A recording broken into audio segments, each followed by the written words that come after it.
வணக்கம். நம்ம இந்த வீடியோவில் எதை பற்றி பார்க்க போகிறோம் அப்படின்னா வாதைகளை பற்றி தான் பார்க்க போகிறோம். ஏன்னா வாதைகளை பற்றி நிறைய பேருக்கு தெரிஞ்சும் இருக்கலாம், தெரியாமலும் இருக்கலாம். நம்ம இந்த கண்ணோட்டத்தில் பார்க்க போகிறோம். ஏன்னா என்னுடைய குலதெய்வம் ஒரு வாதை சாமி தான், சரிங்களா?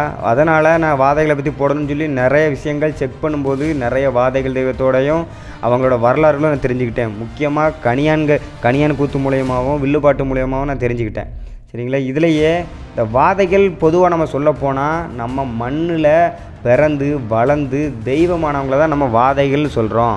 வாதைகள் வழிபாடு தான் தென் தமிழகத்துலேயும் சரி, வட மாநிலத்துலேயும் சரி, ஏன் இந்தியா முழுக்க, இந்த உலகம் முழுக்கவே இந்த வாதைகள் வழிபாடு இருக்குது. உங்களுக்கு இன்னும் புரியுமே சொல்லப்போனால் சுடலமாட வாதையான்னு கேட்டால் கண்டிப்பாக கிடையாது. ஏன்னா அவர் சிவபெருமானோட ஒரு குழந்தை, அதனால் அவர் கைலாசத்தில் பிறந்து வந்ததுனால அவர் வாதை கிடையாது.